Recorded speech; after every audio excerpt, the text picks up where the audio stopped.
Claymore Straker looked down the sight of his South African Arms Corps made R4 assault rifle at the target and waited for the signal to open fire.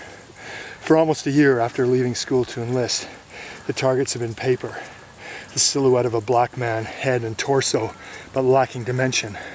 Or rather, as he had now started to understand, lacking many dimensions. Blood and pain, surely. Hope and fear, always. But more specifically, the 5.56mm perforations now wept blood rather than sunlight.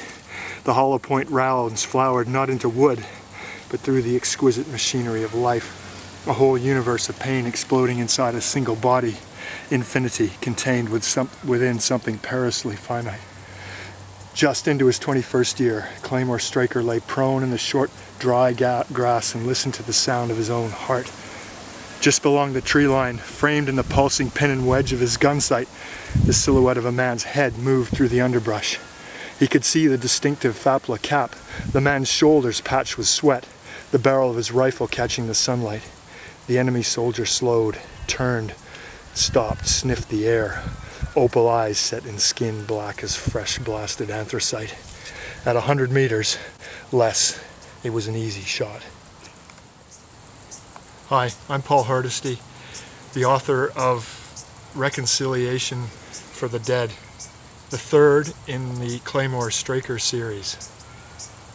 That passage that you just heard was one of the opening scenes from the novel. It's actually a prequel to the first two. The first novel, The Abrupt Physics of Dying, set in Yemen in 1994, and then the immediate sequel, The Evolution of Fear, set in Cyprus and Istanbul the year after, 1995 and 1996. The opening of this novel finds Clay going back to South Africa in 1996 to testify to Desmond Tutu's Truth and Reconciliation Commission. He's trying to seek absolution for some of the terrible things that he's done and seen during the war. And this novel takes you back to 1981 when Clay is a 20-year-old paratrooper fighting in the South African Defense Forces in Angola. Presumably, he believes, to protect his nation from the scourge of communism.